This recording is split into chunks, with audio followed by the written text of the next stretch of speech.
Hello, everyone, and welcome to Future News Daily, where I bring you the latest advancements in technology, longevity, science, medicine, and AI.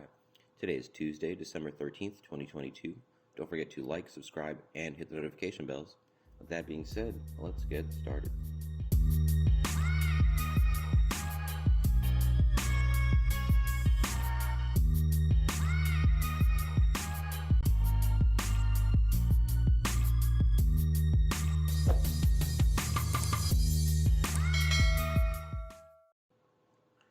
So, first up today, China's new space station opens for business in an increasingly competitive era of space activity. So this is officially the second space station on Earth, or close to Earth, whatever you want to say. Of course, only preceded by the ISS, of course. So let's read on, see what's going on. So the International Space Station is no longer the only place where humans can live in orbit. On November 29th, 2022, the Shenzhou 15 mission launched from China's Gobi Desert carrying 3 taikonauts, the Chinese word for astronauts. So 6 hours later, they reached their destination, China's recently completed space station called Tiangong, which means Heavenly Palace in Mandarin. The 3 taikonauts replaced the existing crew that helped wrap up construction. With this successful mission, China has become just the 3rd nation to operate a permanent space station. So it's the other nation, of course, is Russia, but they, of course, shared the ISS with the U.S. But apparently they will be moving out of the International Space Station in 2024. Is following, of course, everything that happened this year. Anyway, China's space station is an achievement that solidifies the country's position alongside the U.S. and Russia as one of the world's top 3 space powers. As scholars of space law and space policy who lead the Indiana University Ostrom Workshop Space Governance Program, we've been following the development of the Chinese space station with interest. So there's an image on the right over here, for those not looking at the screen. It says the Tiangong space station is much smaller than the ISS and consists of 3 modules. So unlike the collaborative US-led International Space Station, the Tiangong is entirely built and run by China. The successful opening of the station is the beginning of some exciting science, but the station also highlights the country's policy of self-reliance and is an important step for China toward achieving larger space ambitions among a changing landscape of power dynamics in space. So the Tiangong space station is the culmination of 3 decades of work on the Chinese manned space program. The station is 180 feet long and is comprised of 3 modules that were launched separately and connected in space. These include 1 core module where a maximum of 6 taikonauts can live and 2 experiment modules for a total of 3,884 cubic feet or 110 cubic meters worth of space, which is about 1/5 the size of the ISS. The station also has an external robotic arm which can support activities and experiments outside the station, and 3 docking ports for resupply vehicles and manned spacecraft. Like China's aircraft carriers and other spacecraft, Tiangong is based on a Soviet-era design, so it's pretty much a copy of the Soviet Mir space station from the 1980s, but the Tiangong station has been heavily modernized and improved. So the Chinese space station is slated to stay in orbit for 15 years, with plans to send 2 6-month crewed missions and 2 cargo missions to it annually. The science experiments have already begun, with a planned study involving monkey reproduction commencing in the station's biological test cabinets. Whether the monkeys will cooperate is an entirely different matter. So the main function of the Tiangong space station is to perform research on life in space. There is a particular focus on learning about the growth and development of different types of plants, animals, and microorganisms, and there are more than 1,000 experiments planned for the next 10 years. Tiangong is strictly Chinese made and managed, but China has an open invitation for other nations to collaborate on experiments aboard Tiangong. So far, 9 projects from 17 countries have been selected. Although the new station is small compared to the 16 modules on the International Space Station, Tiangong and the science done aboard will help support China's future space missions. In December 2023, China is planning to launch a new space telescope called Zhuntian. This telescope will map stars and supermassive black holes, among other projects, with a resolution about the same as the Hubble Space Telescope, but with a wider view. The telescope will periodically dock with the station for maintenance. So China has also has plans to launch multiple missions to Mars and nearby comets and asteroids with the goal of bringing samples back to Earth. And perhaps most notably, China has announced plans to build a joint moon base with Russia, though no timeline for this mission has been set. Although I know, of course, again, we've been on this channel already know that China is planning to have people living on that moon base within the next about 5 years. So the next category is astropolitics on this article. A new era in space is unfolding. The Tiangong space station is beginning its life just as the International Space Station, after more than 30 years in orbit, is set to be decommissioned by 2030. So I did not know that. The International Space Station is the classic example of collaborative ideas in space. Even at the height of the Cold War, the US and the Soviet Union came together to develop and launch the beginnings of the space station in the early 1990s. By comparison, China and the US have not been so jovial in their orbital dealings. In the 90s, when China was still launching US satellites into orbit, concerns emerged that China was accidentally acquiring or stealing US technology. These concerns in part led to the Wolf Amendment passed by Congress in 2011, which prohibits NASA from collaborating with China in any capacity. China's space program was not mature enough to be part of the construction of the ISS in the 90s and early 2000s. By the time China had the ability to contribute, the Wolf Amendment prevented it from doing so. So it remains to be seen how the map of space collaboration will change in the coming years. Will this act get repealed? That is a good question. The US-led Artemis program that aims to build a self-sustaining habitat on the moon is open to all nations, and 19 countries have joined as partners so far. China has also recently opened its joint moon mission with Russia to other nations. This was partly driven by cooling Chinese-Russian relations, but also due to the fact that because of the war in Ukraine, Sweden, France, and European Space Agency canceled planned missions with Russia. As tensions on Earth rise between China, Russia, and the West, and some of that jockeying spills over into space, it remains to be seen how the decommissioning of the International Space Station and operation of the Tiangong Station will influence the China-US relationship. An event like the famous handshake between US astronauts and Russian cosmonauts while orbiting Earth in 1975 is a long way off. But collaboration between the US and China could do much to cool tensions on and above the Earth. Well, this was very interesting. Definitely my favorite article of the day. Decided I would just throw this one in the front today just to see how that would go. So yeah, let's move on. 3D printed electroactive plastics give life to haptic VR glove. So a team from Switzerland have come up with a design for a haptic feedback glove for use in VR, and it has been able to, thanks to 3D printed electroactive polymers.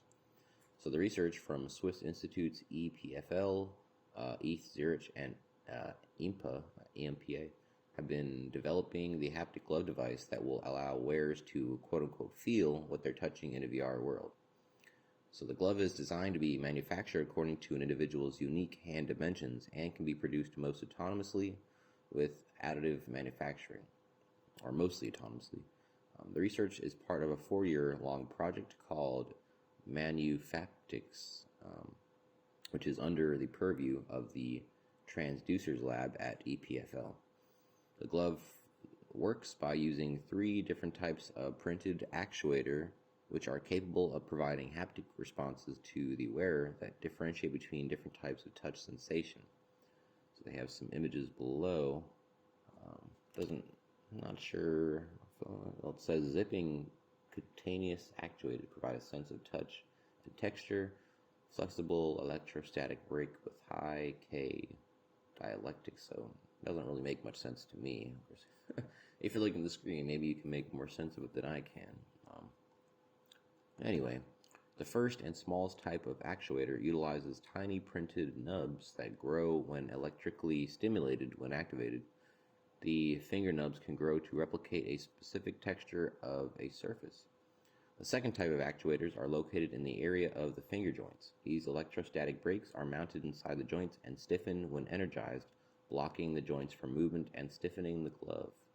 When the wearer virtually touches a larger object in VR, this creates a feeling of resistance for the wearer, simulating larger, solid objects. Excuse me. The third type of actuators are called DEAs, or dielectric elastomer actuator. These DEAs are located on the back of the glove, so when voltage is applied to these actuators, they tighten the outer skin of the glove so that it fits perfectly at all points. During the VR experience, they can also apply pressure to the surface of the hand.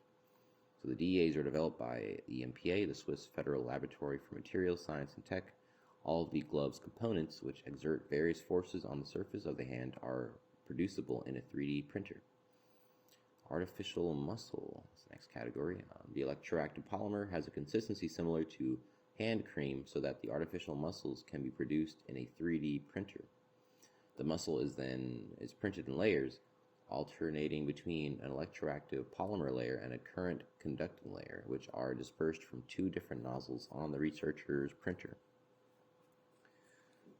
So it looks like a folded piece of licorice or something. But anyway, so quote, they react to electric fields and contract like a muscle, said Dorina Oppers, head of the research group at eSurge.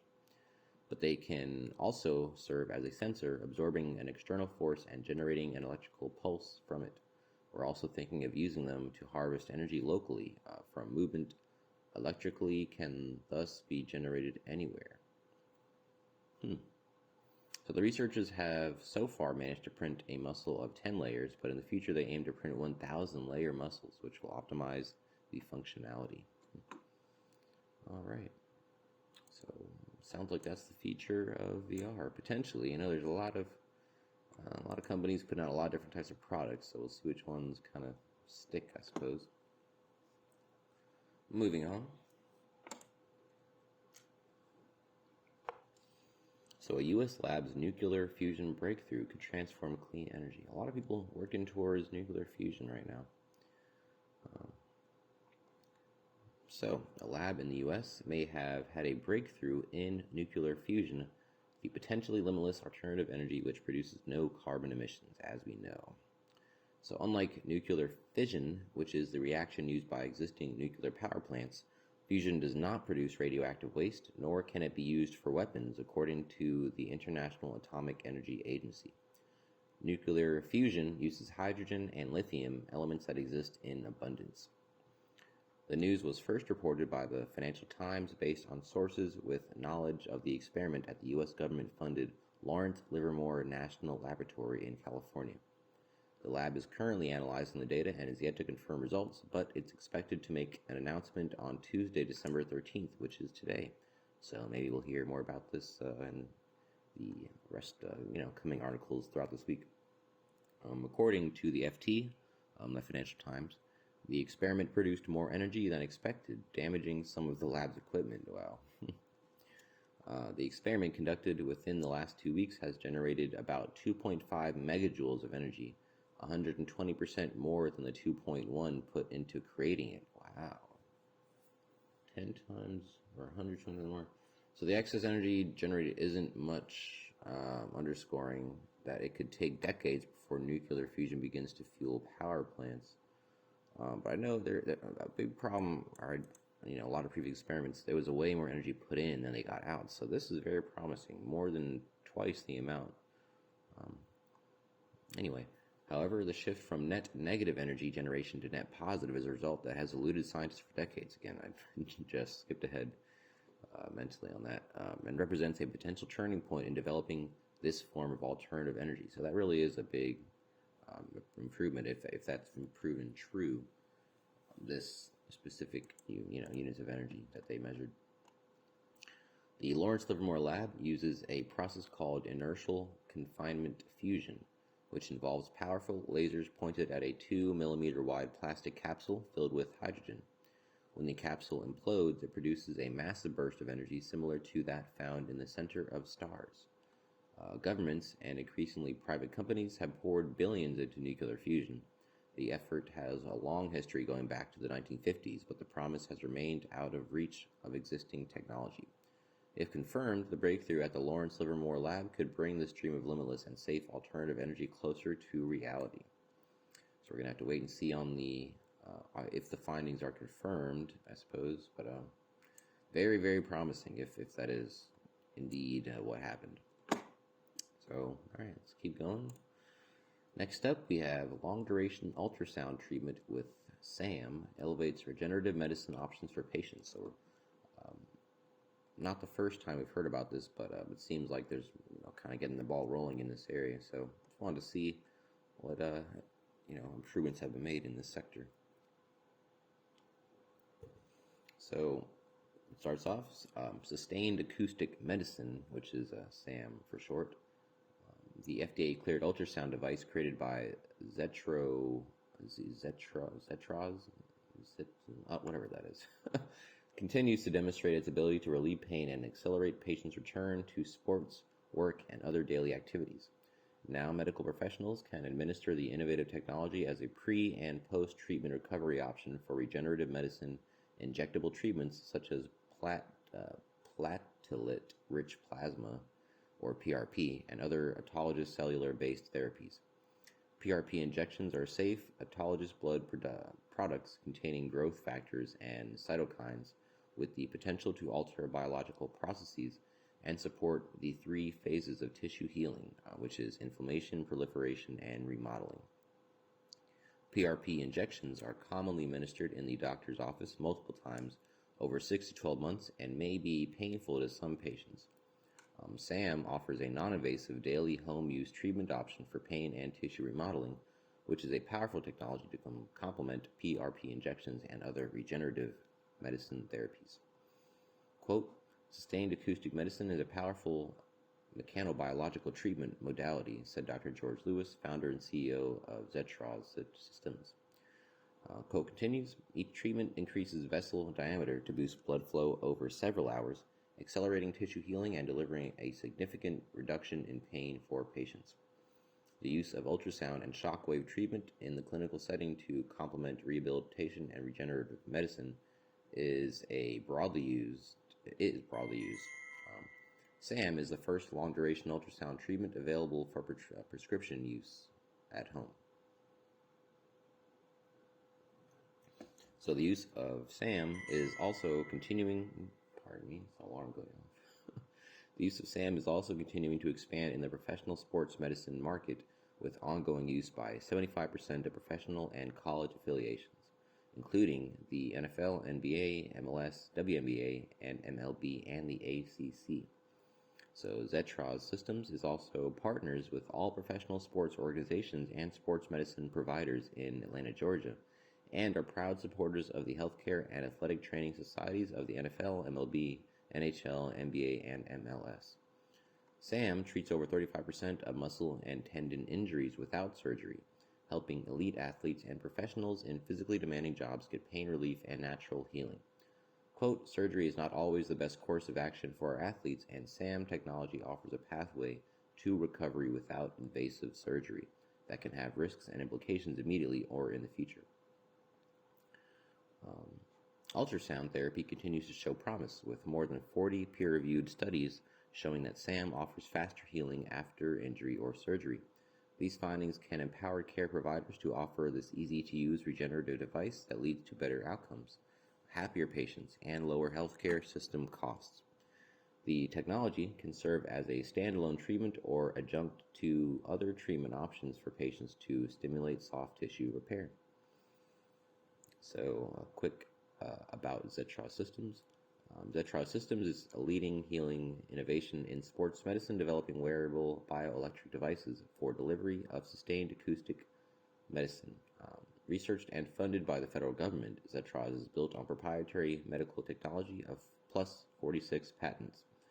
The exclusive manufacturer and developer of the SAM product line is designed for the treatment of acute and chronic musculoskeletal conditions.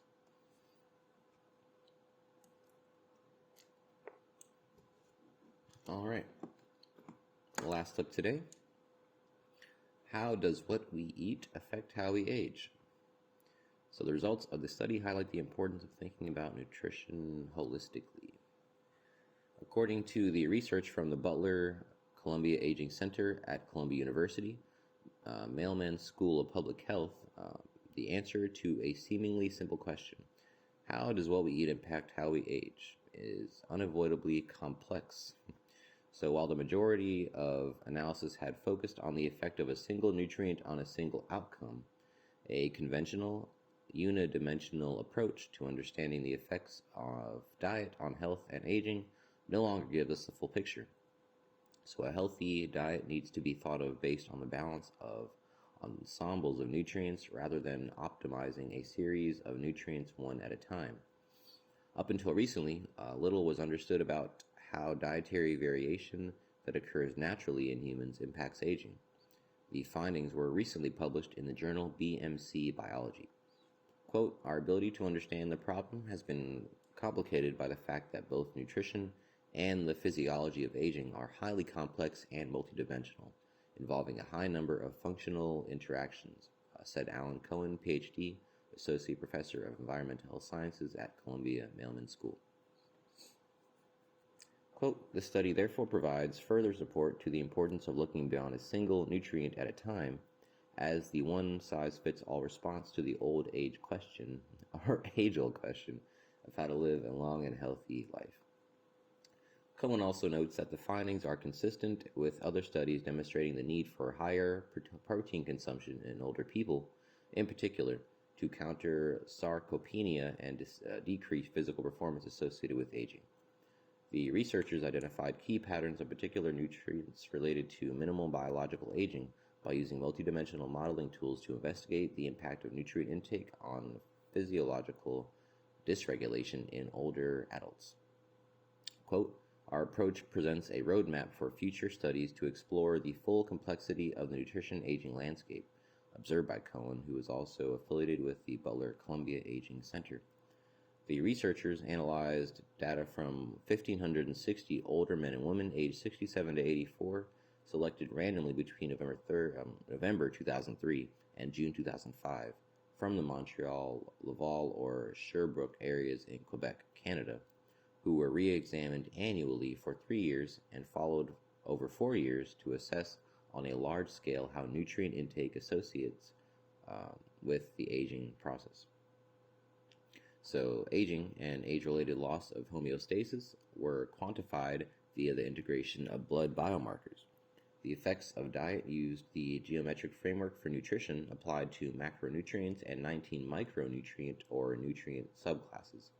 Researchers fitted a series of 8 models exploring different nutritional predictions or predictors and adjusted for income, educational level, age, physical activity, number of comorbidities, sex, and current smoking status. 4 broad patterns were observed. The first being optimal level of nutrient intake was dependent on the aging metric used. Elevated protein intake improved or depressed some aging parameters, whereas elevated carbohydrate levels improved or depressed others. The second being there were cases where intermediate levels of nutrients performed well for many outcomes, i.e. arguing against a simple more/less is better perspective. Third being there is broad tolerance for nutrient intake patterns that don't deviate too much from norms. And the fourth being optimal levels of one nutrient often depend on levels of another, i.e. vitamins E and vitamin C. Simpler analytical approaches are insufficient to capture such associations. So the research team also developed an interactive tool that allows users to explore how different combinations of micronutrients affect different aspects of aging. The results of this study are consistent with earlier experimental work in mice showing that high-protein diets may accelerate aging earlier in life but are beneficial at older ages. Quote, "These results are not experimental and will need to be validated in other contexts. Specific findings, such as the salience of the combination of vitamin E and vitamin C, may well not replicate in other studies, but the qualitative finding that there are no simple answers to optimal nutrition is likely to hold up.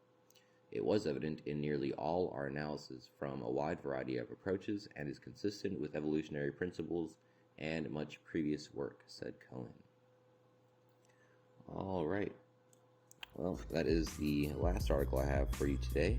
Don't forget this video is for educational purposes only. I will never recommend any investments, solicit your time or money, attempt to contact you on any other platform, or own any rights to the information within this content. With that being said, thank you very much for tuning in, and I'll see you in the next one.